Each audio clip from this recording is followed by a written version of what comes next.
نحمده ونصلي على رسوله الكريم اما بعد فاعوذ بالله من الشيطان الرجيم بسم الله الرحمن الرحيم رب اشرح لي صدري ويسر لي امري واحلل عقدة من لساني يفقهوا قولي۔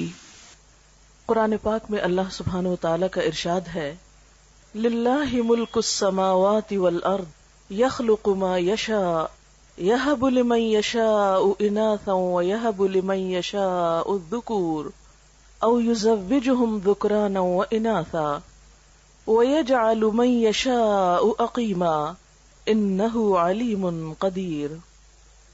اللہ زمین اور آسمانوں کی بادشاہی کا مالک ہے، جو کچھ چاہتا ہے پیدا کرتا ہے، جسے چاہتا ہے لڑکیاں دیتا ہے، جسے چاہتا ہے لڑکے دیتا ہے، جسے چاہتا ہے لڑکے اور لڑکیاں ملا جلا کر دیتا ہے، اور جسے چاہتا ہے بانجھ کر دیتا ہے، یعنی اولاد سے محروم کر دیتا ہے۔ وہ سب کچھ جانتا ہے اور ہر چیز پر قادر ہے۔ سورۃ الشورى کی آیت نمبر 49 اور 50 میں نے آپ کے سامنے پڑھی ہے۔ اس آیت سے پتہ چلتا ہے کہ اولاد کا ملنا انسان کے لیے سراسر اللہ کا انعام ہے، اللہ تعالی کی قدرت ہے، اس کا فیصلہ ہے، جس کو جو چاہے دے اور جس سے چاہے وہ روک لے۔ اولاد انسان کے لیے خوشیوں کا باعث ہوتی ہے، انسان کی آنکھوں کی ٹھنڈک ہوتی ہے، انسان کے بڑھاپے کا سہارا ہوتی ہے، انسان کی تنہائیوں میں، انسان کے غموں میں اس کی غمخوار ہوتی ہے۔ قرآن پاک میں اولاد کی نعمت کو آنکھوں کی ٹھنڈک ہونے کے لیے ایک خوبصورت دعا سکھائی گئی ہے، ربنا ہب لنا من ازواجنا وذریاتنا قرۃ اعین وجعلنا للمتقین اماما۔ اے ہمارے رب، ہمیں اپنی بیویوں اور اپنی اولاد سے آنکھوں کی ٹھنڈک دے اور ہمیں پرہیزگار لوگوں کا امام بنا دے۔ تو گویا اولاد اسی صورت میں ایک نعمت ہے جب اولاد آنکھوں کی ٹھنڈک ہے، انسان کی اطاعت گزار ہے، فرما بردار ہے، والدین کے لیے خوشی کا سبب ہے۔ اولاد نہ صرف یہ کہ اس دنیا میں انسان کے لیے باعث راحت ہے، بلکہ انسان کے مرنے کے بعد بھی اس کی نیکیوں میں اضافے کا سبب ہے۔ سورۃ یاسین میں اللہ سبحانہ وتعالی فرماتے ہیں، انا نحن نحیی الموتى وَنَكْتُبُ مَا قَدَّمُوا وَآثَارَهُمْ وَكُلَّ شَيْءٍ أَحْصَيْنَاهُ فِي إِمَامٍ مُبِينٍ۔ بے شک ہم مردوں کو ضرور زندہ کریں گے، اور ہم لکھ رہے ہیں جو کچھ وہ آگے بھیجتے ہیں اور جو وہ اپنے پیچھے آثار چھوڑ رہے ہیں، اور ہر چیز کو ہم نے ایک کھلی کتاب میں لکھ رکھا ہے۔ تو انسان اپنی زندگی میں جو کچھ کرتا ہے، اپنے ہاتھوں جو کما کے آگے بھیجتا ہے، اس کا بدلہ بھی کل قیامت کے دن پائے گا، اور اس کے علاوہ انسان اپنے پیچھے جو نشان یا آثار چھوڑتا ہے، کل قیامت کے دن جا کر ان آثار کا بدلہ بھی پائے گا۔ اپنے پیچھے چھوڑے جانے والے آثار میں سب سے بڑا اثر یا سب سے بڑا نشان خود انسان کی اولاد ہے۔ ایک حدیث میں آتا ہے، رسول اللہ صلی اللہ علیہ وسلم نے فرمایا، جب انسان فوت ہو جاتا ہے تو اس کا اپنا نامہ اعمال بند ہو جاتا ہے، یعنی اب خود عمل کرنے کے قابل نہیں رہتا۔ 3 چیزیں ایسی ہیں جو اس کے بعد بھی باقی رہتی ہیں، ان میں نمبر 1 نیک اولاد ہے، یعنی انسان خود عمل نہیں کر سکتا، لیکن نیک اولاد جو اچھے کام کرتی ہے وہ مرنے کے بعد بھی والدین کو فائدہ دیتے ہیں، خصوصاً ان کی دعا۔ تو فرمایا نیک اولاد جو اپنے والدین کے لیے دعائیں کرتی ہے۔ نمبر 2 صدقہ جاریہ، یعنی اچھے کاموں میں مال کا خرچ کرنا جو مرنے کے بعد بھی انسانیت کی بھلائی اور فلاح کے لیے منصوبے جاری رہیں، یعنی ان منصوبوں میں خرچ کرنا جو انسانیت کی فلاح و بہبود کے ہوں اور انسان کے مرنے کے بعد بھی جن کا سلسلہ جاری رہے۔ اور نمبر 3 وہ علم جس سے فائدہ اٹھایا جائے، یعنی دوسرے انسانوں کی زندگی میں جو روشنی لائے۔ اللہ سبحانہ وتعالی نے ہم سب کو تاکید کی ہے کہ ہم صرف اپنے آج کے لیے کام نہیں کریں، اپنے کل کے لیے بھی کریں۔ ہم صرف اپنی ذات پر توجہ نہ دیں، اپنی اولاد کو بھی قابل توجہ سمجھیں، ہمارے لیے صرف ہمارے اپنے اعمال ہی نہیں، ہماری اولاد کے اعمال بھی ہمارے حق میں یا خلاف حجت بن سکتے ہیں۔ جہاں اولاد انسان کے لیے نیکیوں میں اضافے کا سبب ہے، وہاں قیامت کے دن بعض اولاد دشمن کا کردار ادا کرے گی۔ اولاد کو قرآن میں دشمن بھی بتایا گیا ہے کہ ان من ازواجکم و اولادکم فتنہ، تمہاری اولاد اور تمہارا مال جو ہے وہ تمہارے لیے فتنہ ہے۔ ان من ازواجکم و اولادکم عدو لکم، تمہاری اولاد اور تمہاری بیویوں میں سے بعض تمہارے دشمن بھی ہو سکتے ہیں۔ حدیث میں آتا ہے کہ قیامت کے دن ایک انسان آئے گا جس نے بہت نیکیاں کی ہوں گی، لیکن اس کو بتایا جائے گا کہ اس کی اولاد اس کی نیکیاں کھا گئی۔ جس طرح دنیا میں انسان کی اولاد کی خامیاں یا بدعمالیاں یا بد کرداریاں والدین کی عزت پر بٹا لگانے والی ہوتی ہیں، اسی طرح قیامت کے دن بھی بعض لوگوں کی اولاد ان کے لیے وبال جان ہوگی۔ تو والدین اور اولاد کا باہم تعلق ایسا ہے جسے آپ ختم نہیں کر سکتے، کاٹ نہیں سکتے۔ یہ خون کا رشتہ ایسا رشتہ ہے کہ جسے اگر بظاہر آپ آنکھ بھی کر دیں تو وہ آپ اپنے سے الگ نہیں کر سکتے، نظروں سے دور کر کے بھی دل سے دور نہیں کر سکتے۔ تو انسان کی خیر اور بھلائی اسی میں ہے کہ وہ اپنی اولاد کو اپنی زندگی کی سب سے بڑی دولت سمجھے، سب سے بڑی نعمت سمجھے، کیونکہ اولاد جیسی نعمت انسان خرید نہیں سکتا، ادھار نہیں لے سکتا، کہیں سے مانگ کے نہیں لا سکتا۔ بسا اوقات لوگ اڈاپٹ کرتے ہیں لیکن اس میں اپنی اولاد جیسی تو بات ہی نہیں ہوتی، وہ جذبات اور وہ احساسات ہی نہیں ہوتے، وہ تعلق بنتا ہی نہیں جو خون کے رشتوں کے ساتھ ہوتا ہے۔ اس لیے اللہ سبحانہ و تعالیٰ فرماتے ہیں وَلْتَنظُرْ نَفْسٌ مَّا قَدَّمَتْ لِغَدٍ، ہر شخص کو دیکھنا چاہیے کہ اس نے اپنے کل کے لیے کیا کیا ہے، اپنے کل کے لیے کیسے عمل کیے ہیں، یعنی خود اپنے اعمال کی شکل میں بھی اور اپنی اولاد کی شکل میں بھی۔ اگر انسان اپنے پیچھے نیک اولاد چھوڑ کر جاتا ہے تو وہ ہر نماز میں اپنے والدین کے لیے دعا کرتے ہیں۔ نماز کے اختتام پر مشہور دعا جو سب کو آتی ہے، اس کا معنی کیا ہے؟ رب اجعلنی مقیم الصلاۃ ومن ذریتی ربنا وتقبل دعا ربنا اغفر لی ولوالدی وللمؤمنین یوم یقوم الحساب۔ اے رب مجھے اور میری اولاد کو نماز کا پابند بنا، قائم کرنے والا بنا۔ اے ہمارے رب دعا قبول فرما، اے ہمارے رب مجھے بخش دے، میرے والدین کو بخش دے اور سارے مومنوں کو بخش دے جب حساب قائم ہو۔ گویا نیک اولاد اپنی ہر نماز میں اپنے والدین کو اپنی دعاؤں میں یاد رکھتی ہے۔ اگر شعوری طور پر یاد کر کے دعا کرنا بھول بھی جائے تو نماز کی پابندی کی صورت میں ہر نماز کے آخر میں زبان سے دعا نکلتی ہی ہے، اس کے بغیر تو نماز مکمل ہی نہیں ہوتی۔ اس کے علاوہ اللہ سبحانہ وتعالیٰ نے اولاد کو خاص طور پر والدین کے لیے جو دعا سکھائی ہے قرآن پاک میں، وہ ہے رب ارحمہما کما ربیانی صغیرا۔ اے رب ان دونوں پر یعنی ماں اور باپ دونوں پر اپنی رحمت فرما جس طرح انہوں نے مجھے بچپن میں پالا تھا۔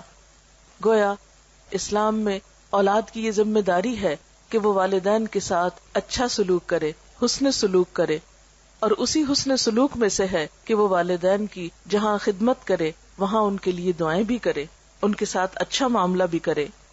اسی طرح ایک اور حدیث سے ہمیں پتہ چلتا ہے کہ ایک شخص جب فوت ہو جاتا ہے تو برزخ میں اس کا درجہ بلند کیا جاتا ہے۔ وہ پوچھتا ہے کہ یا رب یہ میرے درجے کی بلندی کیسے ہوئی؟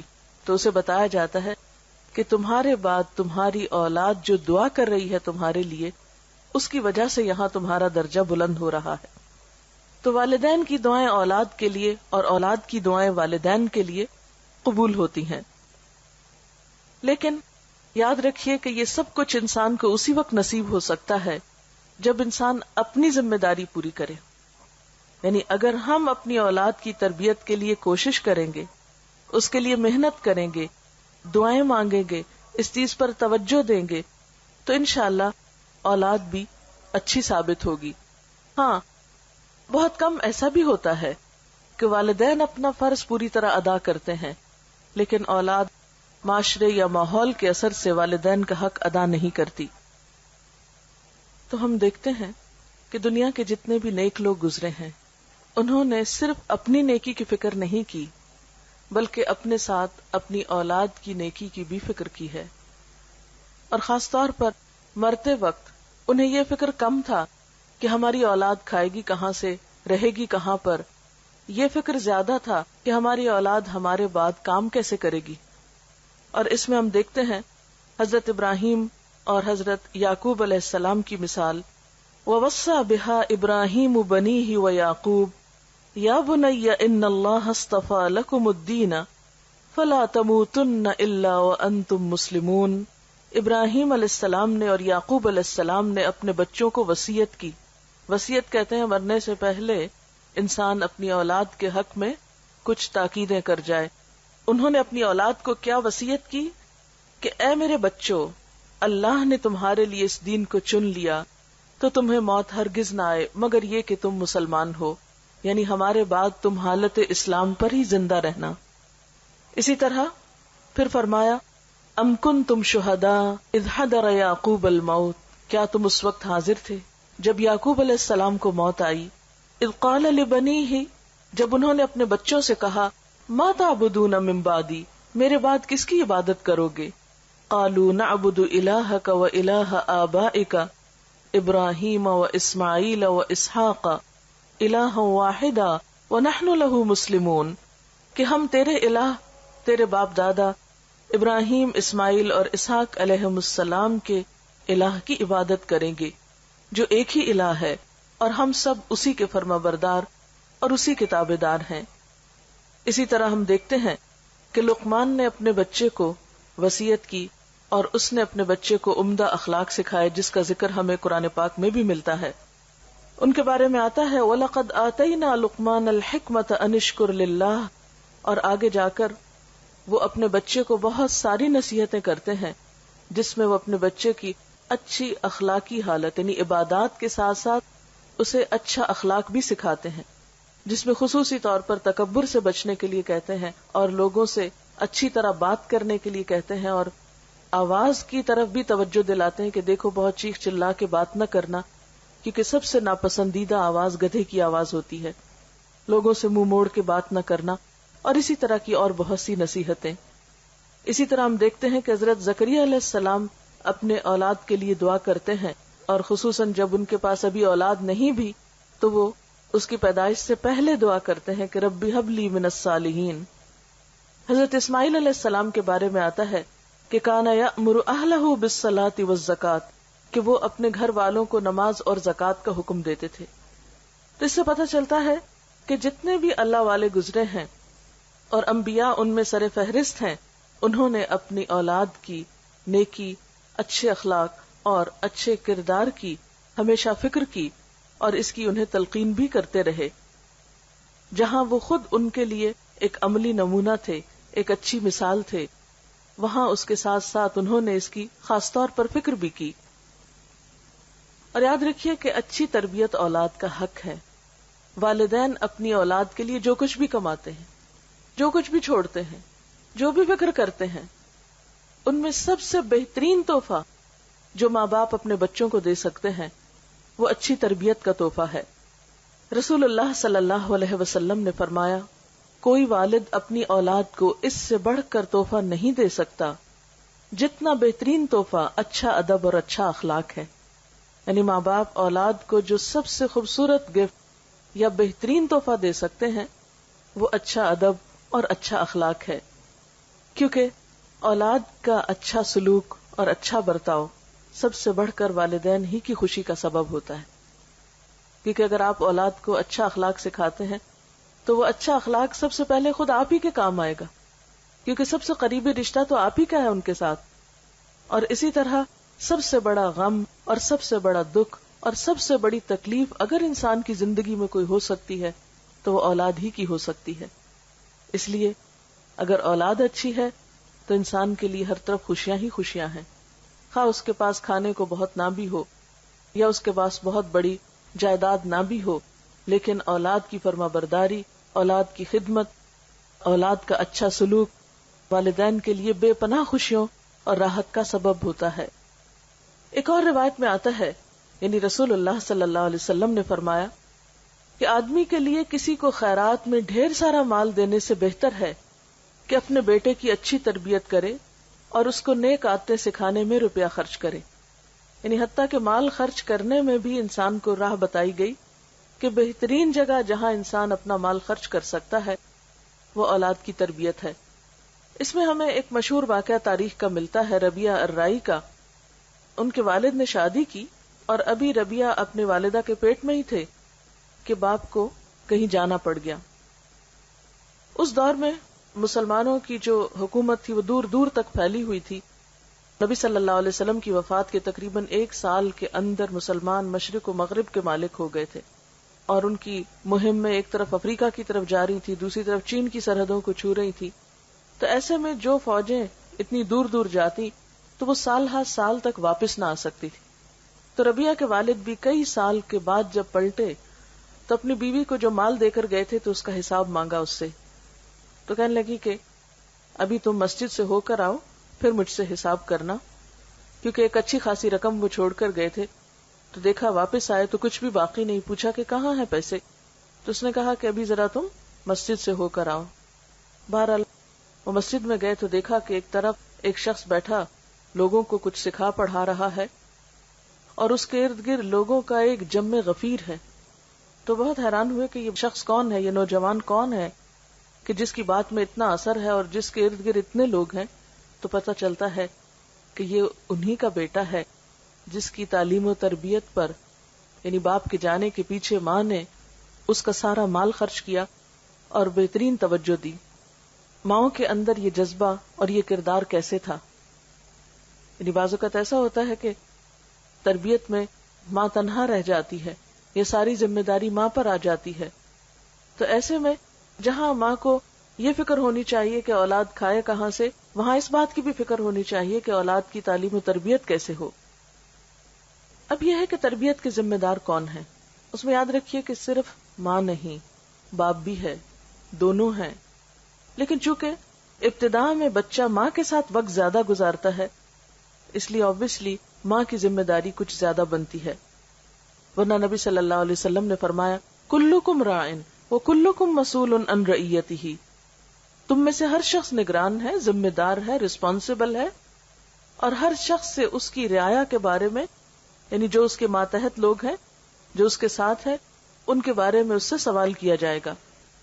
اور اس میں خصوصاً عورت کو بھی مینشن کیا گیا، وَالْمَرْأَةُ رَاعِيَةٌ فِي بَيْتِ زَوْجِهَا وَمَسْئُولَةٌ عَنْهَا، اور عورت اپنے شوہر کے گھر میں نگران ہے اور اس سے اس کے بارے میں سوال کیا جائے گا۔ اور گھر میں سب سے قیمتی ترین چیز جو ہے وہ عورت کے یا ایک شخص کے بچے ہی ہو سکتے ہیں، یعنی گھر کی قیمتی ترین چیزوں میں سب سے قیمتی چیز انسان کی اولاد ہے۔ اب ہم یہاں یہ دیکھیں گے کہ پھر والدین اپنی اولاد کی تربیت کب شروع کریں اور تربیت کس موقع سے ہونی چاہیے، یعنی کب سے شروع ہونی چاہیے۔ تو بات یہ ہے کہ تربیت دنیا میں آنے سے پہلے سے شروع ہو جانی چاہیے، یعنی اولاد کی کیئر اور اولاد کو اچھے اخلاق اور اچھے کردار سکھانے کے لیے یہ نہیں کہ جب بچے بڑے ہو جائیں اور شروع میں ہم یہ کہتے رہیں کہ ابھی تو بچے چھوٹے ہیں، جب بڑے ہوں گے تو دیکھا جائے گا۔ نہیں، بچپن سے ہی، یعنی ان کی پیدائش سے پہلے ہی اس بات کی فکر کرنی چاہیے۔ اور پیدائش کے وقت تو ہر بچہ معصوم ہوتا ہے، جیسے حدیث میں آتا ہے کہ ہر بچہ فطرت پر پیدا ہوتا ہے، یہ اس کے ماں باپ ہوتے ہیں جو اس کو یہودی یا عیسائی یا کچھ اور بنا دیتے ہیں۔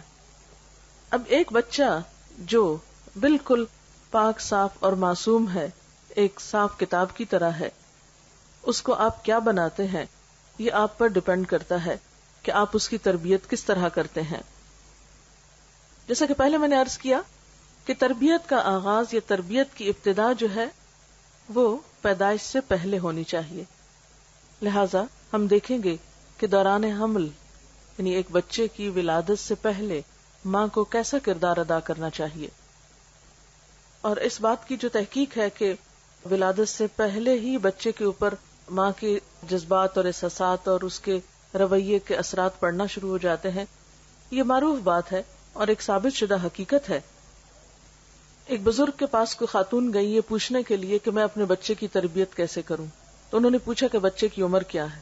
تو جب عورت نے بتایا تو کہا کہ تربیت کی عمر تو گزر چکی، اس لیے کہ تربیت تو پیدائش سے پہلے شروع ہوتی ہے. کیونکہ بعض جگہوں پر آتا ہے کہ 3 سال میں بچے کی ابتدائی شخصیت مکمل ہو جاتی ہے، بعض جگہوں پر 5 سال کا ذکر آتا ہے، بعض 7 سال کہتے ہیں. یعنی بچہ اپنی عمر کے ابتدائی حصے میں جو کچھ جذب کر جاتا ہے وہ بعد کی زندگی میں اتنا نہیں کرتا. اگر یہ نہیں کہ وہ وقت ختم ہو جاتا ہے، بڑے ہو کر تربیت ہو نہیں سکتی، لیکن اہم ترین وقت جو ہے وہ پیدائش سے پہلے اور پیدائش سے بعد کا ہے. پیدائش سے پہلے یا دوران حمل جو ہے اس میں ماں کے جو بھی احساسات اور جذبات ہوتے ہیں وہ بچے پر براہ راست اثر انداز ہوتے ہیں، کیونکہ بچہ اپنی غذا لینے میں، اپنے تمام چیزوں میں مکمل طور پر ماں پر انحصار کر رہا ہوتا ہے. جب ماں کے خون سے وہ غذا لے رہا ہوتا ہے اور خون انسان کے سارے جسم میں گردش کرتا ہے، تو جو انسان کی سوچیں ہوتی ہیں یا غم یا غصہ یا خوشی یا اطمینان یا پریشانی کی جو بھی کیفیت ہوتی ہے وہ اس خون کے ساتھ بچے تک بھی منتقل ہو رہی ہوتی. اسی طرح جب بچے کی نشو و نما ایک خاص حد تک پہنچ جاتی ہے اور وہ سننے لگتا ہے، حتیٰ کہ یہاں تک کہا جاتا ہے کہ بیرونی آوازیں تک اس کو پہنچتی ہیں اور وہ ان آوازوں اور بیرونی ماحول کے اثرات بھی قبول کر رہا ہوتا ہے. اور اس کا باقاعدہ تجربہ کیا گیا کہ بچوں کو مختلف آوازیں سنائی گئی پریگنینسی کے دوران، اور پیدائش کے بعد بچے ان آوازوں سے مانوس تھے، لہٰذا جب وہ روتے تو ان کو وہی مخصوص آواز سنائی جاتی تو خاموش ہو جاتے، جیسے کسی خاص میوزک کی آواز یا کسی خاص ماحول کی جو اثرات ہیں. تو بچہ اگرچہ ابتدا میں بول نہیں سکتا، کچھ کر نہیں سکتا، صرف رو کر ہی اپنے سارے جذبات کا اظہار کرتا ہے، لیکن وہ بہت کچھ اس حال میں بھی سیکھ رہا ہوتا ہے، جذب کر رہا ہوتا ہے. اس میں سب سے پہلی اور بنیادی چیز جو ہے وہ نیک اولاد کی دعا ہے. یعنی پیدائش سے پہلے کثرت سے اولاد کی نیکی اور اچھے اخلاق کی دعائیں مانگنی چاہیے. یہ دعائیں ہمیں قرآن پاک سے ملتی ہیں. مثلا رب ہب لی من الصالحین، اے اللہ مجھے نیک اولاد عطا کر. رب ہب لی من لدنک ذریۃ طیبہ، اے اللہ مجھے اپنے پاس سے پاکیزہ اولاد عطا کر. اسی طرح ربنا ہب لنا من ازواجنا وذریاتنا قرۃ اعین، اے اللہ ہمیں ہمارے شوہر مانگے تو بیوی کے لیے ہمیں ہماری بیویوں اور ہماری اولادوں میں سے آنکھوں کی ٹھنڈک عطا کر. یہ دعائیں انسان کو ڈیورنگ پریگنینسی کثرت کے ساتھ پڑھنی چاہیے، خصوصاً نمازوں کے بعد. ایسا نہیں کہ کوئی خاص مخصوص وظیفہ ہے کہ کسی ایک کونے میں بیٹھ کے آپ روز 1000 تسبیح پڑھ لیں اور اس کے بعد جو چاہیں کریں. نہیں، اس کو ریگولرلی اپنی نمازوں کا حصہ بنا لیں اور جب تک ولادت ہو نہیں جاتی اس وقت تک یہ دعا پڑھتے رہیں. پھر اسی طرح دوران حمل کثرت کے ساتھ ذکر کرنا، اچھے پازیٹیو خیالات رکھنا. پھر اسی طرح یہ ہے کہ دوران ولادت انسان جب دعا کرے تو اس میں خاص طور پر حضرت مریم علیہ السلام کی والدہ نے جو دعا پڑھی تھی اس دعا کو بھی آپ پڑھ سکتے ہیں. قرآن پاک میں اس کے بارے میں آتا ہے انی اعیذھا بک وذریتھا من الشیطان الرجیم، کہ میں تجھے اور تیری اولاد کو شیطان مردود سے اللہ کی پناہ میں دیتی ہوں. آپ صلی اللہ علیہ وسلم نے فرمایا ہر بچے کو پیدا ہوتے ہی شیطان ٹھوکا لگاتا ہے سوائے مریم کے اور عیسیٰ ابن مریم کے، کیونکہ حضرت مریم کی والدہ نے یہ دعا کی تھی کہ اللہ میری اولاد کو اور پھر آگے اس کی اولاد کو شیطان سے محفوظ رکھنا. تو دعاؤں میں خاص دعا یہ بھی کر سکتے ہیں کہ اللہ تعالی ہماری اولاد کو شیطان سے بچا کر رکھے. پھر اسی طرح دوران پیدائش انسان آیت الکرسی پڑھ سکتا ہے، اللہ کا ذکر کر سکتا ہے. بعض لوگ اس موقع پر اللہ کا ذکر نہیں کرتے کہ اب تو ناپاکی کی کیفیت ہے یا کوئی ڈسچارج وغیرہ شروع ہو گیا ہے. نہیں، ذکر کرنے سے کوئی بھی چیز آپ کو نہیں روکتی. یعنی جب ولادت کا وقت قریب ہو تو اس میں انسان چل پھر رہا ہو یا ہاسپٹل میں ہو یا لیٹا ہوا ہو، کسی بھی مرحلے پر اللہ کے ذکر سے کوئی چیز آپ کو روک نہیں سکتی. آپ کو جو دعائیں یاد ہیں اللہ تعالیٰ کو پکار سکتے ہیں، درود شریف پڑھ سکتے ہیں، کلمہ پڑھ سکتے ہیں، آیت الکرسی پڑھ سکتے ہیں، جو بھی آپ ذکر کر کے اللہ سے دعا کرنا چاہیں کر سکتے ہیں. ایون جو آپ کے آس پاس ہیں، آپ کے ساتھ ہیں، آپ کے اٹینڈنٹ ہیں، وہ بھی آپ کے ساتھ اللہ کا ذکر کر کے آپ پر دم وغیرہ کر سکتے ہیں، سورۃ فاتحہ پڑھ سکتے ہیں، تاکہ مریض کو یا اس وقت کی جو تکلیف ہے اس میں ایک خاتون کو ریلیف ملے. اب یہ ہے کہ جب پیدائش ہو جاتی ہے تو اس کے بعد کیا کرنا چاہیے. سب سے پہلے بچے کی پیدائش پر خوشی کا اظہار کر کے اور پھر دعا بھی دینی چاہیے. ایک دعا جو ہمیں سکھائی گئی وہ ہے بارک اللہ لک فی الموہوب لک وشکرت الواہب وبلغ اشدہ ورزقت برہ. کیا معنی اس دعا کا؟ اللہ تمہارے لیے اس بچے میں جو بھی تمہیں عطا ہوا ہے اس میں برکت پیدا کرے اور تم دینے والے کے شکر گزار بنو، اور یہ بچہ اپنی جوانی کو پہنچے اور تمہیں اس کی نیکی نصیب ہو، یعنی یہ اولاد تمہارے ساتھ نیکی کرنے والی ہو، تمہاری اطاعت گزار اور فرما بردار ہو. اسی طرح ہم دیکھتے ہیں کہ نبی صلی اللہ علیہ وسلم کو جب ان کے بیٹے حضرت ابراہیم کی ولادت کی خوشخبری ملی تو آپ نے خوشخبری لانے والے کو ایک غلام عطا کیا. آج کل ہمارے یہاں بھی رواج ہے نا کہ جو خوشخبری لے کر آتا ہے اس کو کچھ دیا جاتا ہے. بعض اوقات مثلاً کوئی نرس پیغام لے کر آتی ہے یا ڈاکٹر لے کر آتی ہے تو آپ کچھ نہ کچھ خوشی سے اس کو دیتے ہیں.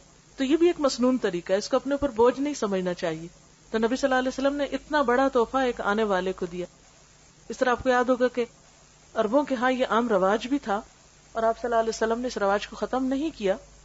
جیسے آپ کی پیدائش پر ابو لہب جو آپ کا چچا تھا، سویبہ جو لونڈی تھی، اس نے جب خبر دی آپ صلی اللہ علیہ وسلم کی پیدائش کی تو اس نے اشارے سے اس کو کہا کہ جاؤ تم آزاد ہو، یعنی اس غلام عورت کو آزاد کر دیا اس خوشی میں کہ اس نے بھتیجے کی پیدائش کی خوشخبری سنائی تھی.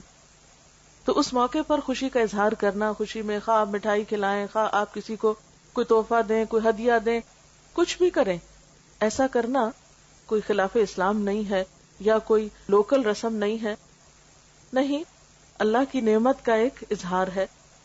اور انسان اپنی حیثیت کے مطابق جو بھی کرے، ہاں نمائش کے لیے نہیں کرنا چاہیے، دکھاوے کے لیے یا اپنی حیثیت سے بڑھ کے خود پہ بوجھ نہیں ڈالنا چاہیے. لیکن اگر انسان کچھ بھی خوشی کا اظہار کسی بھی طریقے سے کرنا چاہتا ہے تو اس کی اجازت ہے. پھر اس کے بعد پہلی چیز بچے کے کان میں آذان دینا ہے، یعنی پیدائش ہوگی، اس کو نہلایا دھلایا، اس کو تیار کیا اور اس کے بعد کان میں آذان دی. طبرانی کی روایت میں آتا ہے کہ حضرت حسین رضی اللہ تعالیٰ عنہ کی جب ولادت ہوئی تو آپ نے ان کے ایک کان میں آذان دی اور دوسرے میں اقامت. آذان دینے میں کیا حکمت ہے کہ بچہ دنیا میں آ کر سب سے پہلے اللہ کا نام سنے. آپ دیکھیں کہ جب انسان فوت ہوتا ہے نا تو اس کی نماز جنازہ پڑھی جاتی، تو انسان کے آنے پر آذان دی جاتی ہے اور جانے پر اس کی نماز پڑھی جاتی ہے. اور انسان کی زندگی ایسے ہی ہے جیسے اذان اور نماز کے بیچ کا وقفہ، یعنی کل قیامت کے دن انسان کو ایسے ہی پتہ چلے گا کہ چند لمحے دنیا میں گزار کر آیا ہوں. پھر اسی طرح یہ ہے کہ اللہ کی عظمت اور اللہ کی محبت بچے کے دل میں بیٹھتی ہے. پھر اسی طرح بچے کو جو پہلی غذا دی جاتی ہے اس کو تحنیک کہا جاتا ہے. کہتے ہیں کہ جو انسان بھی بچے کو پہلی غذا دیتا ہے، اب تو فوراً ماں کے دودھ پہ ڈال دیتے ہیں یا کوئی بھی چیز دی جاتی ہے، تو چونکہ بچہ بالکل ایک نیو بورن جو ہوتا ہے وہ فریش اور ہر طرح کے اثرات قبول کر رہا ہوتا ہے، بالکل ایک معصوم سی چیز ہوتی ہے. تو جو انسان بچے کو پہلی غذا دیتا ہے تو اس انسان کی جو شخصیت ہوتی ہے وہ بھی اس کے ہاتھ سے جو ریز نکلتی ہیں یا اس کے جسم سے وہ بچے میں منتقل ہوتی ہیں. اس لیے آپ صلی اللہ علیہ وسلم کے پاس بچے پیدائش کے بعد لائے جاتے تھے اور آپ ان کو، جسے ہماری زبان میں گھٹی دینا کہتے ہیں، اور گھٹی سے مراد کو خاص دوا یا کاڑھا نہیں ہے، یا کچھ تھوڑا سا شہد بھی ہو سکتا ہے یا چبائی ہوئی کھجور بھی ہو سکتی ہے، لیکن ایسے شخص کی ہو جس کا اخلاق اور کردار جو ہے معروف ہو، کیونکہ بچے کی ابتدائی زندگی میں وہ چیز بھی اس کی شخصیت کا حصہ بننے والی ہے. اس میں ہم دیکھتے ہیں حضرت اسما فرماتی ہیں کہ عبداللہ بن زبیر جب پیدا ہوئے ان کے بیٹے تو میں نے ان کو آپ کی گود میں دے دیا. آپ نے خرما منگوایا، یعنی خشک کھجور منگوائی، اس کو چبا کر اپنے لعاب کے ساتھ ان کے منہ میں لگا دیا. عموماً تالو میں ہلکا سا لگا دیتے ہیں، ایسا نہ ہو کہ جو بچے کے گلے میں پھنس جائے یا اتنا بڑا ٹکڑا نہ ڈال دیا جائے، بالکل معمولی سا جتنا بچے کی لینے کی سکت ہو اس کے مطابق. لیکن یہ کہ یہ بھی ایک طرح کی رسم ہوتی ہے اور یہ ایک سمجھے کہ اسلامی رسم ہے. حضرت عائشہ کا بیان ہے کہ آپ کے ہاں بچے لائے جاتے، آپ ان کے لیے تہنیک کرتے اور ساتھ دعا دیتے. تو جو شخص بھی بچے کو پہلی غذا دے رہا ہو اس کے ساتھ ساتھ بچے کو وہ دعا بھی دے. امام احمد بن حنبل کے ہاں بچے کی پیدائش ہوئی تو انہوں نے ایک نیک خاتون کے پاس اپنے بچے کو بھیجا جن کا نام ام علی تھا، اور ان سے اپنے بچے کی تحنیک کروائی.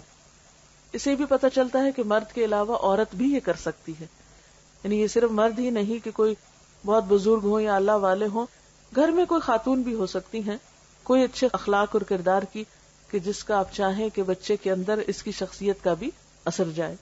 پھر اس کے بعد یہ ہے کہ بچے کو دودھ پلانا بچے کا حق ہے، یعنی پہلی غذا کے بعد آپ اس کو نارملی سک کروا سکتے ہیں، خواہ دودھ نہ بھی ہو جو کچھ بھی ہو اس میں، لیکن بچے کی ماں کے ساتھ ایک اٹیچمنٹ ہوتی ہے. 9 مہینے وہ ماں کے پیٹ میں رہا ہے، بالکل ایک دم سے ہٹا کے اس کو فیڈرز پہ ڈال دینا بچے کے ساتھ بہت بڑی زیادتی ہے اور ایک جذباتی دھچکا بھی ہے. لہذا ماں کو چاہیے کہ وہ اس کو دودھ بھی پلائے. قرآن پاک میں اللہ تعالیٰ کا حکم ہے والوالدات یرضعن اولادہن حولین کاملین، مائیں اپنے بچوں کو 2 پورے سال دودھ پلائیں. یہ اس کے لیے حکم ہے لمن اراد ان یتم الرضاع، کہ جو بچے کے دودھ پلانے کا ارادہ رکھتا ہو. ہاں عربوں میں رواج یہ تھا کہ بعض اوقات خود نہیں مائیں دودھ پلاتی تھی، دایا کو دے دیا جاتا، جو شہر سے باہر بادیہ میں عورتیں بچوں کو لے جاتی. مخصوص قبیلے ہوتے تھے جو بچوں کو پالا کرتے تھے، جن کی عورتیں خود صحت مند تھی، تو ان صحت مند عورتوں سے بچوں کو دودھ پلوایا جاتا اور بچے کی نشو و نما ایک کھلی آب و ہوا میں کی جاتی. وہ ان کا ایک کلچر تھا. ہمارے لیے ضروری نہیں کہ ہم بھی ایسے ہی کوئی طریقہ اختیار کریں، لیکن بہرحال رضاعت جو ہے یا دودھ کا پلانا جو ہے یہ بچے کا حق ہے. اور اس میں ہم دیکھتے ہیں کہ اس میں بہت سے اس کے طبی فائدے بھی بتائے جاتے ہیں، ماں کے لیے بھی فائدہ مند، بچے کے لیے. لیکن سب سے بڑی بات یہ ہے کہ بچے اور ماں کا ایک قلبی تعلق اور ایک ریلیشن شپ ڈیولپ ہوتا ہے، ایک قربت آتی ہے، ایک انڈرسٹینڈنگ ڈیولپ ہوتی ہے. یعنی ماں جب دودھ پلا رہی ہوتی ہے، وہ آدھا گھنٹہ پلا رہی ہے جتنی دیر، تو وہ ایک کلوزنس کا بھی احساس ہوتا ہے. اور پھر دوبارہ ماں کے سینے میں جو خیالات ہیں، افکار ہیں، اچھی پازیٹو سوچیں ہیں، وہ بھی دودھ کے ساتھ وہ بچے کے اندر ایک طرح سے منتقل کر رہی ہوتی ہے. کیونکہ انسان کی شخصیت پر، انسان کے اخلاق پر اس کا کھانا پینا بھی اثر انداز ہوتا ہے. مختلف قوموں کی جو عادات اور اخلاق اور کردار ہیں ان کے بارے میں بھی کہا جاتا ہے کہ ان کی غذا کا ان پر اثر ہے. تو اگر بچہ ماں کا دودھ لے رہا ہے تو ظاہر ہے کہ پھر ماں کے اثرات اس پر ہوں گے. اور پھر جانوروں میں بھی اگر آپ دیکھیں، اونٹ کے بچے کو اونٹنی کا ہی دودھ دیا جاتا ہے. اسی طرح گائے، بھینس اور باقی جانور بھی دوسروں کا دودھ لا کے نہیں پلایا جاتا. تو اسی طرح انسان کے بچے کو گائے بھینس کا دودھ پلانے سے پہلے جب تک ماں کا دودھ ہے تو ماں کا ہی دودھ پلایا جانا چاہیے. پھر اسی طرح بچے کا اچھا نام رکھنا چاہیے، کیونکہ قیامت کے دن انسان کے نام سے پکارا جائے گا، تو اچھا نام جو ہے وہ ضروری ہے.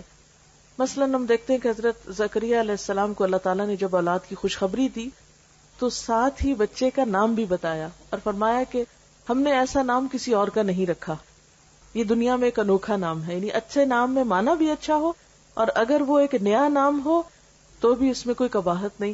کیونکہ اللہ تعالیٰ نے حضرت یحییٰ علیہ السلام کا جب نام رکھا تو فرمایا ہم نے اس سے پہلے یہ نام کسی کو نہیں دیا. آپ صلی اللہ علیہ وسلم نے فرمایا قیامت کے روز تمہیں اپنے ناموں سے پکارا جائے گا، اس لیے اچھے نام رکھا کرو. اور حدیث میں آتا ہے اللہ کو تمہارے ناموں میں سے عبداللہ اور عبد الرحمن سب سے زیادہ پسند ہیں. اور آپ نے یہ بھی فرمایا کہ انبیاء کے ناموں پر نام رکھو. پھر اسی طرح بچے کے سر کے بال منڈوانا یہ 7ویں دن کیا جاتا ہے، اور اسلامی اعتبار سے یہ ایک پسندیدہ کام ہے. عربوں کے ہاں یہ ایک طریقہ جاری تھا جسے اسلام میں بھی جاری رکھا گیا، اور حضرت حسن اور حسین رضی اللہ تعالی عنہما کے سر منڈوانے کا آپ نے حکم دیا. اور پھر بالوں کے وزن کے برابر چاندی بھی صدقہ کی، یعنی ساتھ ہی بچے کا صدقہ بھی نکالا جائے. اور اطباء یہ کہتے ہیں کہ جب بچے کے سر کے بال مونڈے جاتے ہیں تو سر کی جو سرکولیشن ہے وہ تیز ہوتی ہے، اور اس کے جو سینسز ہیں وہ پراپرلی فنکشن کرتے ہیں. اس لیے بعضوں کا سننے میں آتا ہے کہ نہیں اتنے چھوٹے بچے کے بال نہیں کٹوانے چاہیے، لیکن اسلامی طریقہ بھی ہے اور یقیناً اس میں بہت سے فوائد بھی ہیں. پھر اسی طرح عقیقے کا حکم بھی دیا گیا ہے. عقیقے کا اصل تو 7واں دن ہے، لیکن اگر انسان بعد میں بھی کر لے تو کوئی حرج نہیں کوئی فرض کے درجے میں نہیں کہ 7ویں دن میں ہی ہو. اگر انسان کسی بھی وقت کر لیتا ہے تو وہ ہو جاتا ہے. اور اس میں لڑکے کی طرف سے 2 بکرے اور لڑکی کی طرف سے 1، اور یہ کسی ڈسکریمنیشن کی وجہ سے نہیں. اب دیکھیں کہ جو عرب لڑکی کو زندہ دفن کر دیتے تھے، اگر اس کی طرف سے 2 بکرے دینے ہوتے تو ان کے لیے اور زیادہ مشکل بات تھی، اس لیے ان پر بوجھ نہیں ڈالا گیا، انسانی نفسیات کی رعایت کی گئی ہے. آپ صلی اللہ علیہ وسلم نے عقیقے کے بارے میں فرمایا کہ لڑکا اپنے عقیقے کے ساتھ گروی ہے، جو 7ویں دن اس کی طرف سے ذبح کیا جائے گا اور اس کا نام رکھا جائے گا اور سر کے بال اتارے جائیں گے. یعنی یہ تینوں کام 7ویں دن کرنا مسنون ہے، اگرچہ آگے پیچھے بھی کیا جا سکتا ہے. عقیقے کے ساتھ گروی ہونے کا مطلب یہ کہ ایک طرح سے بندھا ہوا ہے. جب اس کی طرف سے یہ صدقہ ہو جاتا ہے تو گویا وہ ایک بندھن سے آزاد ہو جاتا ہے. پھر اسی طرح لڑکے کا ختنہ کرانا جو ہے یہ بھی مسنون ہے، یعنی اسلامی سنت ہے. آپ صلی اللہ علیہ وسلم نے فرمایا 5 چیزیں فطرت میں داخل ہیں: ختنہ کرنا، زیر ناف بال صاف کرنا، مونچھیں منڈوانا، ناخن تراشنا اور بغل کے بال اکھاڑنا. یعنی یہ ایک فطرت کا طریقہ ہے جو ہر جگہ پر رائج ہے، اور زائد بالوں کو اور جسم کو صاف رکھنا جو ہے یہ اسلامی لحاظ سے پسندیدہ ہے. اور اس میں خاص طور پر ختنہ، کیونکہ اس میں حکمت یہ ہے کہ ایسی جگہ پر ایسی رطوبات اور جراثیم وغیرہ جمع ہو جاتے ہیں جو انسان کے لیے انفیکشن کا سبب ہوتے ہیں، تو زائد سکن کو کاٹ دینا یا اتار دینا جو ہے وہ صحت کے لیے بہترین ہے. پھر اسی طرح بچہ جو بڑا ہوتا ہے پھر بولنا سیکھتا ہے، پھر اور بہت سی اس کی ایکٹیویٹیز شروع ہوتی ہیں. آپ نے دیکھا ہوگا کہ چند مہینے کے بعد بچہ شروع کر دیتا ہے، تو اس سے فالتو اور بیکار قسم کی باتیں کرنے کی بجائے اور صرف ہیلو بیبی سکھانے کی بجائے اللہ کا لفظ سکھائیں اور لا الہ الا اللہ کا. تو پہلا کلام اگر بچے کی زبان پر اللہ کا نام ہوگا انشاءاللہ تو اللہ تعالیٰ کا مقرب بھی ہو جائے گا کسی دن، اور ایک بنیاد اچھی پڑ جائے گی. آپ دیکھیے کہ بچے کی تربیت ایسے ہی ہے جیسے آپ ایک بیج ڈالتے ہیں زمین میں. جب اس کی ایک چھوٹی سی کمپل نکلتی ہے تو آپ اس کی کیئر کرتے ہیں، روشنی، اس کے پانی، اس کے ماحول، اس کو گرمی سردی سے بچا کر اس کی کیئر کرتے ہیں. اور مالی اس وقت تک اس کی نگہداشت کرتا ہے اس پودے کی جب تک کہ وہ پودا پوری طرح مضبوط نہیں ہو جاتا. اور پھر بھی آپ نے دیکھا ہوگا کہ جس باغ کے اندر کیئر کرنے والا مالی موجود ہو اس باغ کے پودوں کا رنگ ہی کچھ اور ہوتا ہے. اس کا فرق آپ یوں سمجھ سکتے ہیں جیسے ایک جنگل ہوتا ہے اور ایک باغ ہوتا ہے. ایک وہ باغ ہوتا ہے جو خود لگایا جاتا ہے اور ایک جنگل ہے جو خود بخود اگ جاتا ہے. تو وہ بچے جن کی تربیت نہیں ہوتی، جن کی تراش خراش نہیں ہوتی، وہ ایک جنگل کی طرح بڑھتے ہیں. اور اسی طرح وہ بچے جن کی تراش خراش ہوتی ہے، تربیت ہوتی ہے، وہ ایک بہترین مالی کے لگائے ہوئے باغ کی طرح ہوتے ہیں جو ایک ایک پودے کا خیال رکھتا ہے اور اس میں زرد پتے بھی نکالتا ہے اور اس کی ٹرمنگ بھی کرتا ہے، اس کی شاخوں کو فالتو بکھرنے اور پھیلنے سے بھی بچاتا ہے اور خاص شیپ دیتا ہے. اس کو ایک ایک چیز کی فکر ہوتی ہے. تو بالکل تربیت کا عمل بھی ایک طرح سے ایک مالی کے عمل سے ملتا جلتا عمل ہے. اور پھر ہم دیکھتے ہیں کہ بچوں کی تربیت میں یہ نہیں کہ ہم نے شروع میں چند ایک یہ ریچولز کر دی اور ہم فارغ ہو گئے. نہیں، وہ تو زندگی بھر کا ساتھ ہے. جب تک بھی بچہ آپ کے ساتھ ہے آپ یہ کام کرتے چلے جائیں گے. پہلی چیز جو اب اگلے مرحلے پہ شروع ہوتی ہے وہ بولنا ہے. نبی صلی اللہ علیہ وسلم کا طریقہ کیا تھا؟ آپ نے فرمایا کہ جب تمہاری اولاد بولنے لگے تو اس کو لا الہ الا اللہ سکھا دو، پھر مت پرواہ کرو کہ کب مرے، اور جب دودھ کے دانت گر جائیں تو نماز کا حکم دو، یعنی 7 سال کی عمر میں. اسی طرح حدیث میں یہ بھی آتا ہے کہ آپ کے خاندان میں جب کسی بچے کی زبان کھل جاتی تو آپ اس کو سورۃ الفرقان کی دوسری آیت سکھاتے. وہ آیت ہے الذی لہ ملک السماوات والارض ولم یتخذ ولدا ولم یکن لہ شریک فی الملک وخلق کل شیء فقدرہ تقدیرا. وہ خدا جو آسمان اور زمین کی بادشاہی کا مالک ہے، جس نے کسی کو بیٹا نہیں بنایا، جس کے ساتھ بادشاہی میں کوئی شریک نہیں ہے، جس نے ہر چیز کی تخلیق کی اور پھر اس کی موضوع تقدیر مقرر فرمائی. تو نبی صلی اللہ علیہ وسلم اپنے خاندان کے بچوں کو جب بولنے پہ آ جاتے تو سب سے پہلی آیت یہ حفظ کروایا کرتے تھے. پھر اسی طرح ہم دیکھتے ہیں کہ تربیت کے کچھ اور بھی رہنما اصول ہیں، مثلا بچوں کے ساتھ محبت اور شفقت کے ساتھ پیش آنا. آپ صلی اللہ علیہ وسلم نے فرمایا وہ ہم میں سے نہیں جو بچوں کے ساتھ شفقت نہیں کرتا، بچوں کے ساتھ رحمت سے پیش نہیں آتا، اور جو ہمارے بڑوں کی عزت نہیں کرتا. ابتدائی سالوں میں خاص طور پر بچے کے ساتھ محبت اور شفقت کا سلوک کرنا چاہیے. اس میں خصوصاً میں ماؤں سے یہ کہنا چاہوں گی کہ بچے بعض اوقات تنگ کرتے ہیں. مثلا چھوٹے بچے جب دانت نکال رہے ہوتے ہیں تو ماؤں کے جسم کو چبانا شروع کر دیتے ہیں، یا بعض اوقات بال کھینچتے ہیں، یا بعض اوقات روتے ہیں، تنگ کرتے ہیں، سر مارتے ہیں، بہت سی تکلیفیں دیتے ہیں بچے بچپن میں بھی.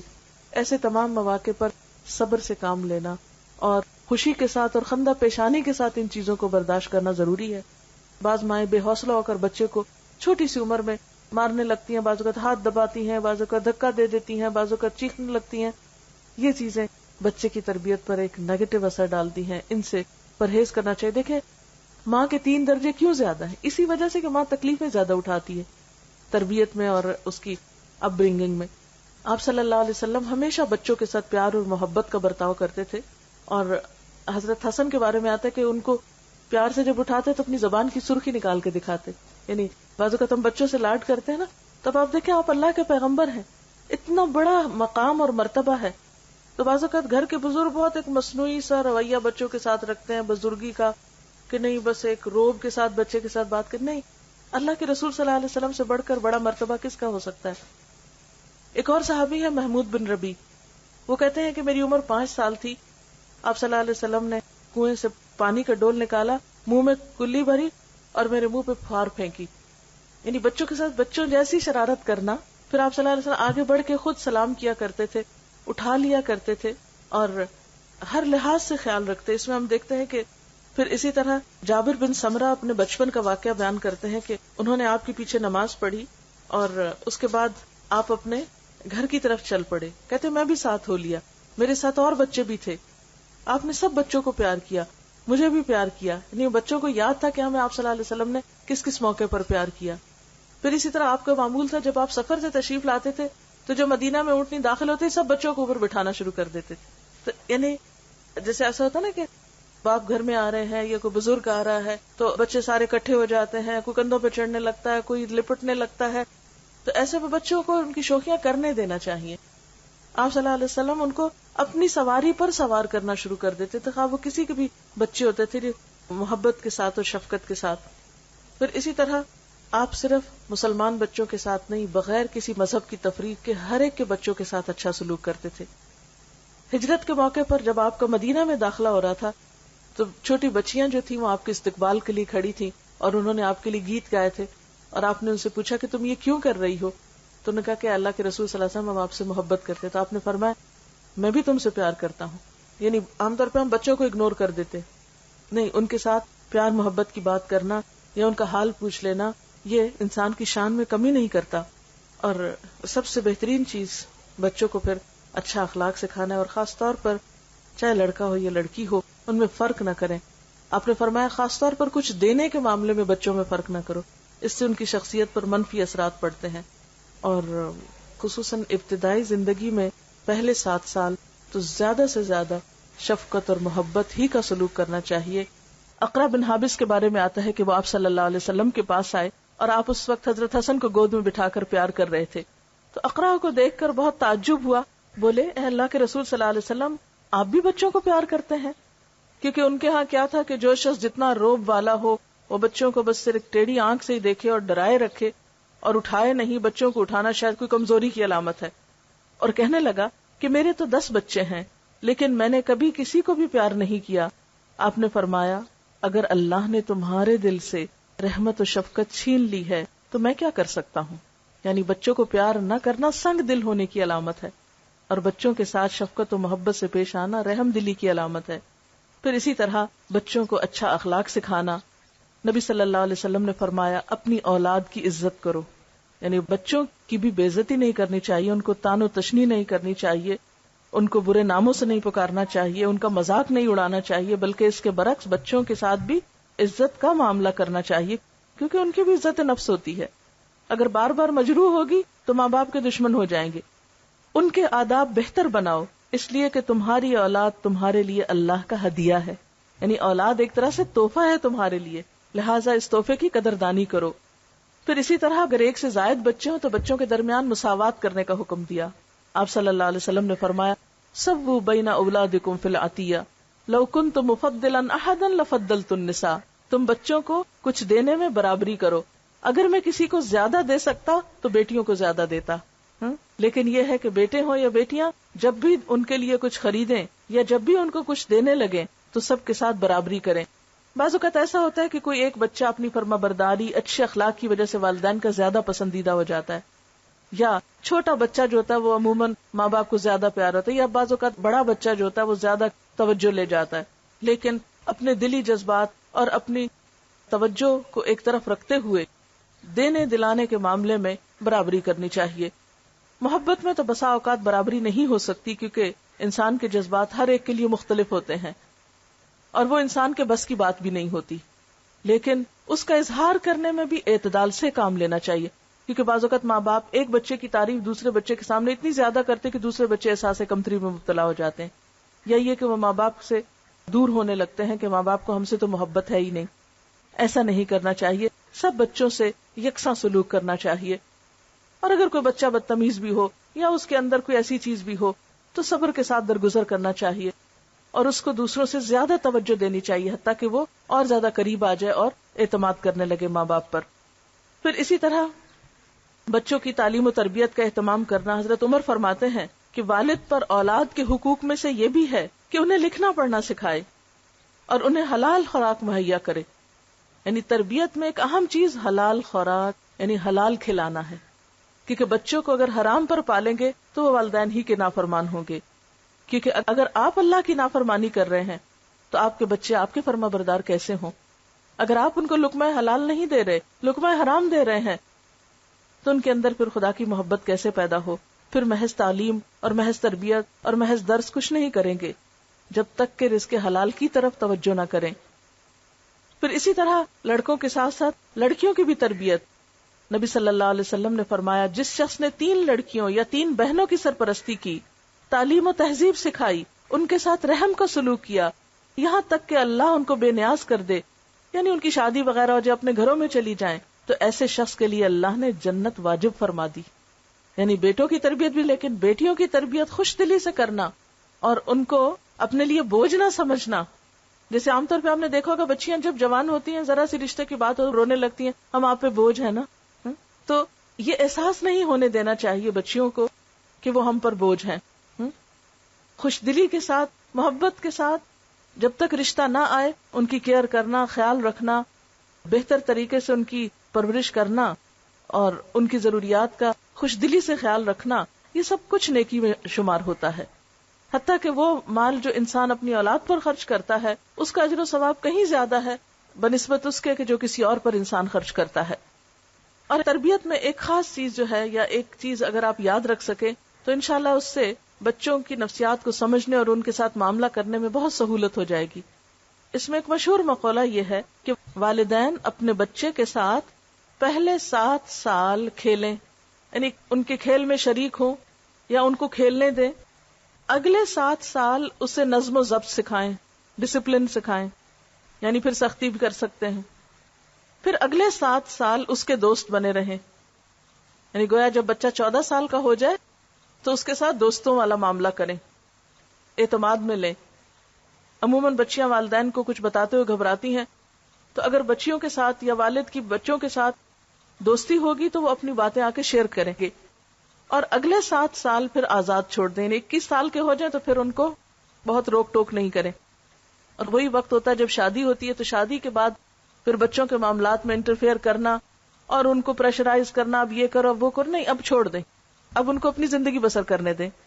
اب جہاں تک پہلے 7 سال کا تعلق ہے تو اس میں بچوں کو آپ بہت زیادہ چیزوں کا پابند نہیں کریں، تھوڑا بہت پڑھنا لکھنا سیکھیں، شروع کریں، لیکن بہت بوجھ نہیں ڈالیں. لیکن جب 7 سال کا ہو جائے تو پھر نماز کے لیے کہنا شروع کریں. 10 سال تک نماز کی عادت ڈالیں، اور اگر ایک کے بعد ایک نماز سکھائیں، مثلا ایک نماز، اور پھر اس میں بھی آپ ساتھ لے کے کھڑے ہوں، اکیلے حکم نہ دیں جاؤ نماز پڑھ لو، یہ بہت سختی نہیں کریں. 10 سال کی عمر تک نماز میں بھی سختی سے روکا گیا ہے. اور اس کا یہ مطلب نہیں کہ پھر پڑھنے کو ہی نہ کہیں یا ڈسپلن نہ سکھائیں، نہیں، ڈسپلن تو سکھائیں گے. 3 سال آپ کو لگیں گے. 10 سال کی عمر تک انشاءاللہ ایک کے بعد ایک، مثلا 6 مہینے میں ایک نماز کی عادت ڈالیں. لیکن جس نماز کی عادت ڈالیں پھر وہ چھوڑنے نہ دیں، اس کا خاص دھیان رکھیں، واچ کریں کہ وہ بچہ مس نہ کرے. کیونکہ اگر ایک دن بھی وہ نہیں پڑھتا تو اس کا مطلب یہ ہے کہ اس کو یہ سمجھ آ جائے گی کہ پڑھے یا نہ پڑھے بات برابر ہے. 1 سے شروع کریں، 2 پہ لائیں، 2 سے 3 پہ، 3 سے 4 پہ، 4 سے 5 پہ. 10 سال کی عمر تک اگر فجر کے وقت نہیں بھی اٹھتا تو جس وقت اٹھے اس وقت نماز پڑھوا دے. پھر اس کے بعد اگر شروع میں صرف فرض نماز کا کہیں اور پھر جو جو بڑا ہوتا جائے پھر سنت بھی ساتھ، اور جب بالغ ہو جائیں پھر ایسی تعلیم و تربیت کا اہتمام کریں کہ بچوں کے دل میں اللہ کی محبت بھی پیدا ہو چکی ہو، رسول اللہ صلی اللہ علیہ وسلم کی محبت بھی ہو، بڑوں کا ادب اور احترام بھی ہو، اور اس کے ساتھ ساتھ اپنے واجبات اور اپنی ذمہ داریوں کو بھی نبھانے کا طریقہ ان کو آ چکا ہو۔ جیسے بچوں کے ساتھ پہلے 7 سال کھیلنے کی بات ابھی ہوئی، نبی صلی اللہ علیہ وسلم حضرت حسن اور حسین رضی اللہ تعالی عنہما کے ساتھ کس طرح کا معاملہ کرتے تھے۔ حدیث میں آتا ہے کہ جب آپ نماز پڑھ رہے ہوتے تھے تو یہ دونوں آپ کی پیٹھ پہ چڑھ جاتے، آپ اس وقت تک سجدے سے سر نہ اٹھاتے تھے جب تک وہ خود نہ اتر جاتے، یعنی کہ ہاتھ مار کے گرا دیتے یا کوئی اور پکڑنے آ جاتا، اوہ دیکھو اللہ کے رسول صلی اللہ علیہ وسلم نماز پڑھے، پکڑو ان کو، چھینو ان کو۔ کیونکہ بعض اوقات ہمارے ہاں جو مائیں نماز پڑھتی ہیں اگر بچہ نماز میں پاس آ جائے تو دوسرے کھینچ کے لے جاتے ہیں، اور بچہ چیخ چلا رہا ہوتا ہے کہ مجھے ماں کے پاس جانے دو، اور وہ سمجھتے نہیں بچے کے پاس جانے سے ماں کی نماز ڈسٹرب ہو جائے گی۔ نہیں، ماں کو تو اس حد تک اجازت ہے کہ اگر بچہ رو رہا ہو تو وہ روتے بچے کو گود میں اٹھا کر بھی نماز کنٹینیو کر سکتی، تاکہ وہ نماز سے خوف نہ کھائے۔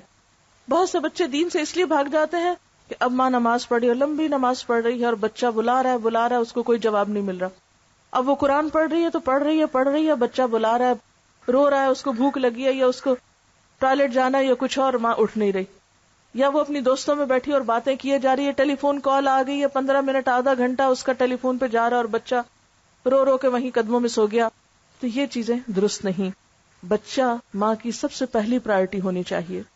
اور پھر نبی صلی اللہ علیہ وسلم سے بڑھ کر کس کی عبادت ہو سکتی ہے، کس کی نماز میں اس سے بڑھ کر خشوع و خضوع ہو سکتا ہے، لیکن آپ نماز کے سجدے سے سر نہ اٹھاتے تھے جب تک بچے خود نہ اٹھ جاتے۔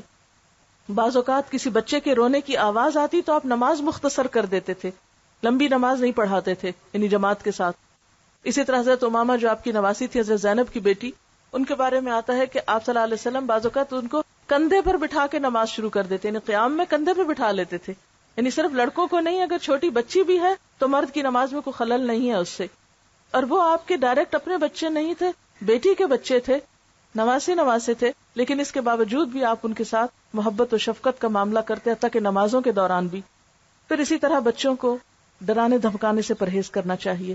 عام طور پہ مائیں جب کوئی بات بچے نہ مانے تو وہ بلی آ جائے گی، وہ کتا آ جائے گا، وہ جن آ گیا، وہ فلاں آ گیا۔ بچے تو بچے ہوتے ہیں، ان کو خوف اور محبت کا نہیں پتا ہوتا، یہ ماں باپ ہی ان کے دلوں میں ڈالتے ہیں۔ تو بچوں کو بزدل نہ بنائیں چھوٹی چھوٹی چیزوں سے ڈرا کر، اور پھر یہ کہ خاص طور پر جھوٹ بول کر، کہ کوئی چیز ایسی ہو نا جس سے ڈرا کے آپ بچے کو کوئی بات منوا رہے ہو، کیونکہ نبی صلی اللہ علیہ وسلم نے بچوں کے ساتھ بھی جھوٹ بولنے سے منع فرمایا ہے۔ ایک صحابیہ کے بارے میں آتا ہے کہ انہوں نے آپ کی موجودگی میں بچے کو بلایا کہ ادھر آؤ میں کچھ دیتی ہوں۔ آپ نے فرمایا کیا دینا تم کو؟ اس نے کہا کچھ بچے کو کھانے کی چیز دینی۔ آپ نے فرمایا اگر تم نے بچے کو بلا کر یہ چیز نہ دی ہوتی تو تمہارے حق میں تمہارے اعمالنامے میں جھوٹ لکھا جاتا۔ اسی لیے بچوں کے ساتھ جھوٹے وعدے نہیں کرنے چاہیے، اچھا تم یہ کرو تو تم کو یہ لے کر دیں گے، وہ بچہ کام کر لے اور اس کے بعد آپ اپنے وعدے سے مکر جائیں، یا تو آپ اتنے لمبے چوڑے وعدے کریں ہی نہ، کیونکہ بچے بعض اوقات مطالبے کرتے ہیں، اچھا ہم یہ کریں، آپ یہ کریں گے ہمارے ساتھ، تو آپ صاف کہتے ہیں نہیں یہ نہیں ہوگا۔ ڈسپلن اسی چیز کا نام ہے، جو کرنا ہے وہ بتا دیں یہ ہو سکتا ہے، اور جو نہیں کرنا وہ نہیں ہو سکتا۔ پھر اسی طرح بعض اوقات مائیں بچوں کے بارے میں ان کے سامنے ان کی موجودگی میں تبصرہ شروع کر دیتی ہیں، باپ کے گھر داخل ہوتے ہی بچوں کی شکایتیں اللہ اعلان ہونے لگتی ہیں، یا بعض اوقات اپنی دوستوں سے ڈسکس کر رہی ہوتی ہیں اور بچوں کے سامنے ہی۔ یہ چیزیں بچے کی عزت نفس کو مجروح کر دیں۔ ہم بعض کو سوچتے ہیں تو بچہ ہی، اس کو کیا خبر، نہیں بچے کو بہت پتا ہوتا ہے، اور آج کے بچے تو شاید ہم سے بھی زیادہ ذہنی طور پر ان کا آئی کیو لیول جو ہے وہ بہتر ہے۔ اور ڈسپلن سکھانے میں یہ بات نہیں ہے کہ اس کی ہر جائز ناجائز خواہش پوری کر دیں یا ضد پوری کر دیں، نہیں، کبھی پوری کریں اور کبھی نہیں، اچھائی برائی کی پہچان دیں۔ کچھ چیزوں میں پھر آپ کو صبر سے کام لینا ہوگا، مثلا بعض بچوں کی عادت ہی ہوتی ہے کہ ماں باپ نے کوئی بات نہیں مانی، رونا دھونا شروع کر دی، رو دھو کے بات منوا لی۔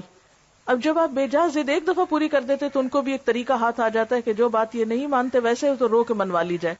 تو اس میں پھر آپ کو صبر و تحمل سے کام لینا۔ اگر آپ نے ایک دفعہ کسی چیز میں نہ کہہ دی تو پھر کسی قیمت میں ہاں نہیں ہونی چاہیے، لیکن نہ کہنے سے پہلے سوچ سمجھ کر نہ کریں۔ یہ نہیں کہ ہر چیز پہ قسمیں کھانا شروع کر دیں یا نہ یا ہاں شروع کر دیں۔ اس میں ماں کا اپنا کردار بے حد اہم ہے۔ تو ہمیں تربیت میں صرف جذباتیت سے کام نہیں لینا، بہت سوچ سمجھ کے ساتھ، اور اس موضوع پر مختلف چیزوں کا مطالعہ کرتے رہنا، پڑھتے رہنا، لوگوں سے مشورہ کرتے رہنا، تربیت کا طریقہ سیکھنا۔ عربی کا ایک محاورہ ہے کہ جس کے پاس خود کچھ نہیں وہ کسی دوسرے کو کچھ نہیں دے سکتا۔ یعنی مثلا اگر میرے پاس پانی نہیں، میرا گلاس خالی ہے، تو میں کسی کو پانی کیا پلا سکتی ہوں؟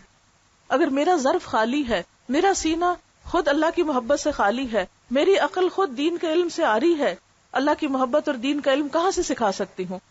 اس لیے ماں کا پڑھا لکھا ہونا، ماں کو مسلسل سیکھتے رہنے کی ضرورت ہوتی ہے.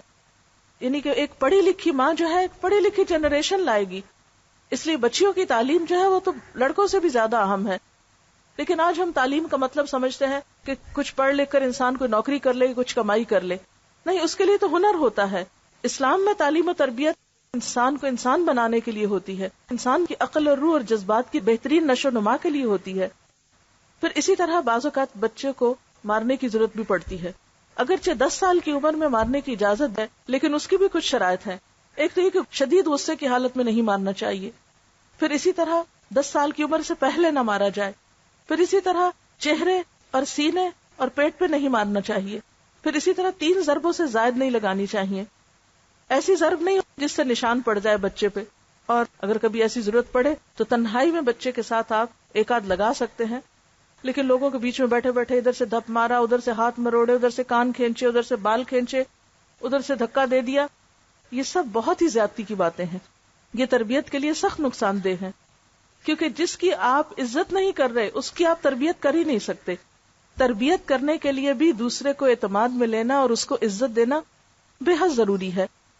اور اس میں صرف ڈانٹ ڈپٹ یا صرف اصول قاعدے ہی نہیں چلیں گے، اس میں سٹوری ٹیلنگ جو بے حد اہم ہے. انبیاء علیہ السلام کے قصوں سے شروع کریں، صحابہ کرام کے قصے سنائیں، اور دنیا کے بڑے بڑے انسانوں کے قصے جنہوں نے دنیا میں کچھ بڑے بڑے کام کیے، تاکہ بچوں کے سامنے اچھے رول ماڈلز آئیں، ان کو بھی محنت کا شوق پیدا ہو. پھر اسی طرح یہ ہے کہ بچوں کو بہت زیادہ ناز و نہم کا عادی نہیں بنانا چاہیے، کیونکہ یہ بچوں کی اپنی ہی زندگی کے لیے نقصان دہ ہو جاتا ہے. اس میں بچوں کو اپنے ہاتھ سے کام کرنے کی عادت، اور اسی طرح خصوصاً نیکی کے کام کی عادت، اس میں ان کے ہاتھ سے صدقہ بھی کروایا کیجیے. ضرورت مند رشتہ داروں کو دلوانا، بڑوں کو گھر میں عزت دینا. کھانے کا وقت ہے تو یہ نہیں بچوں کو ہمیشہ اہمیت دیں اور کہ بچے آنا پہلے کھا لیں، نہیں، بڑوں سے شروع کریں. وہ بڑوں کو اہمیت دیں، بڑوں کو جگہ دیں، بڑوں کے لیے کھڑے ہوں، بڑوں کی عزت کریں. یہ سب کچھ ماں سکھائے گی بچے کو. اگر بچوں میں کچھ کھٹ پٹ ہو گئی تو ہر ماں جا کے اپنے بچے کی حمایت کرنا شروع کر دی گئی، یہ جاننے کی کوشش نہیں کرتی کہ ہو سکتا ہے کہ قصور اس کے بچے کا ہو. تو ہمیشہ عدل و انصاف سے کام لینا چاہیے، اپنے بچوں کے درمیان بھی اور اپنے بچوں اور رشتہ داروں کے بچوں میں بھی اگر کوئی کھٹ پٹ ہو جائے. اسی طرح حکمت و دانش سے کام لینا ہوگا. پھر اسی طرح بعض اوقات نبی صلی اللہ علیہ وسلم کا طریقہ یہ تھا کہ وہ سوال و جواب کے انداز میں تربیت کیا کرتے تھے، کہ بچے زندگی کے مختلف مواقع پر مختلف چیزوں کے بارے میں جاننا چاہتے ہوتے، اور والدین سے زیادہ ہمدرد اور رہنما کوئی نہیں ہو سکتا. لیکن اگر کسی وقت آپ سمجھیں کہ آپ اپنے بچے کے ساتھ بہتر کمیونیکیشن نہیں کر سکتے، آپ کسی اچھے انسان کی بھی مدد لے سکتے ہیں کہ جو آپ کے بچے کے ساتھ اچھی کمیونیکیشن کر سکے. عام طور پر پہلے جب فیملی سسٹم ہوتے تھے یا خاندانی نظام مضبوط تھا تو ہم نے دیکھا ہوگا کہ بچوں کی تربیت صرف ماں نہیں کرتی تھی، دادی کا بھی حصہ ہوتا تھا، نانا نانی کا بھی حصہ ہوتا تھا. آپ کو اپنے بچپن یاد ہوں گے جو خواتین ہیں بڑی، کہ بعض اوقات باقاعدہ پلان کے تحت آپ رشتہ داروں کے گھر جاتے تھے، وہ آپ کے گھر چھٹیاں گزارنے آتے تھے اور اس طرح خاندان قریب آتے تھے. اب جب سے ہر شخص مصروف ہو گیا ہے، رشتہ داروں کا بھی آپس میں آنا جانا، ایک دوسرے کے گھر جا کے رہنا، باہم جذبات کو شیئر کرنا، یہ سب چیزیں ختم ہوتی چلی جا رہی، لہٰذا خود غرضی کا عنصر بڑھتا چلا جا رہا ہے. تو جب ہم بچوں کو خود غرضی پہ پالتے ہیں تو پھر بڑے ہو کر وہ ہماری پرواہ کرنا بھی بھول جاتے ہیں. عام طور پہ مائیں جب بچوں کو کھانا کھلا رہی ہوتی تو کہتی تم کھا لو ورنہ وہ کھا لے گا. تو جب وہ کھا لے گا کا خوف دلا دیتے ہیں بچے کو اور وہ سے بچا کے سب کچھ رکھتے ہیں، تو پھر بڑے ہو کر بچوں کے دلوں میں وسعت کہاں سے آئے گی، وہ دوسروں کے ساتھ شیئر کس طرح کر سکیں گے. لہٰذا اگر آپ چاہتے ہیں کہ آپ کے بچے کی اچھی تربیت ہو تو صرف خود اکیلے نہیں، اپنے خاندان کو ساتھ لے کر آپ کو چلنا ہوگا، کیونکہ ان کا آپ کے بچوں پر اثر ہوگا اور آپ کے بچے ان کو آئیڈیالائز کریں گے. اور اگر کہیں ایسا موقع نہ ہو تو اچھے دوست اور اچھے لوگوں کے ساتھ دوستی جو ہے وہ بھی بچوں پر اثر انداز ہوتی ہے. ایسے لوگوں کے گھروں میں جانا کہ جن کے بچے خود تربیت یافتہ ہوں، بچے ان سے بہت کچھ سیکھ رہے ہوتے ہیں. پھر اسی طرح اسکول میں جو کچھ کر رہے ہوتے ہیں اس کی خیر خبر رکھنا، اور پھر خصوصی طور پر جو جذبات کے اظہار میں ڈسپلن قائم کرنا، یہ بے حد ضروری ہے. بعض اوقات بچے چھوٹی چھوٹی باتوں پر آسمان سر پہ اٹھا لیتے، چیخنا چلانا، چھوٹی چھوٹی باتوں پر لڑائی جھگڑا کرنا، دوسروں سے لڑنا جھگڑنا، مار پٹائی، اس طرح کی عادتیں بچوں میں ڈیولپ ہونے لگتی ہیں. تو ان چیزوں کو بھی روکنے کی ضرورت ہے. اسی طرح زیادہ ہنسی، زیادہ رونا، زیادہ چیخنا چلانا، زیادتی جو ہے ان کی شخصیت میں وہ نقصان دہ ہے، اس کا سبب معلوم کر کے اس کا علاج کیا جا سکتا ہے۔ اور اپنی بات اس پر اختتام کروں گی کہ بچہ اگر محبت میں جیتا ہے تو اعتماد سیکھتا ہے، تانوں میں جیتا ہے تو احساس کمتری کا شکار ہوتا ہے، نفرت میں جیتا ہے تو نفرت دینا سیکھتا ہے، گھٹے ہوئے ماحول میں جیتا ہے تو شرمیلا ہو جاتا ہے۔ اس لیے بچے کی تربیت کے لیے بہترین چیز اچھا ماحول ہے، کیونکہ ہر انسان اپنے ماحول کی پیداوار ہوتا ہے۔ اب دیکھیے کہ بعض اوقات ہم سمجھتے ہیں کہ بس ٹھیک ہے ہماری چوائس ہے، ہم بچوں کی اچھی تربیت کریں یا نہ کریں۔ بعض اوقات ہم سمجھتے ہیں کہ بس چوائس کی بات ہے، بس ہمت ہے، توفیق ہے، موقع ہے، کر سکتے ہیں تو اچھی تربیت کر لیں۔ نہیں، قرآن پاک میں اللہ سبحانہ وتعالیٰ فرماتے ہیں اے لوگو جو ایمان لائے ہو، اپنے آپ کو اور اپنے گھر والوں کو آگ سے بچاؤ۔ ان بچوں کو آگ سے بچانا ہماری ذمہ داری ہے۔ ایسا نہ ہو کہ یہ اپنے دین سے دوری کی بنا پر یا کسی بھی غلط کام کی بنا پر آخرت میں ناکامی سے دوچار ہوں۔ ہمارے دلوں کو چین کیسے آ سکتا ہے اگر ہمارے بچے کامیاب نہ ہوں؟ دنیا میں بھی ناکام ہو تو تکلیف ہوتی ہے، اور آخرت کی ناکامی تو بہت ناکامی ہے۔ اللہ تعالیٰ سے دعا ہے کہ وہ ہمیں اپنی ذمہ داری کو بہترین طریقے پر ادا کرنے کی توفیق عطا فرمائے، تاکہ ہماری اولاد ہمارے لیے صدقہ جاریہ ہو، اور ہمارے لیے دنیا میں بھی آنکھوں کی ٹھنڈک، اور ہماری آخرت میں بھی ہمارے اعمال میں اور ہمارے درجات میں اضافے کے سبب بنے۔ وآخر دعوانا ان الحمد للہ رب العالمین۔ سبحانک اللہم وبحمدک، نشہد ان لا الہ الا انت، نستغفرک ونتوب الیک۔ والسلام علیکم ورحمۃ اللہ وبرکاتہ۔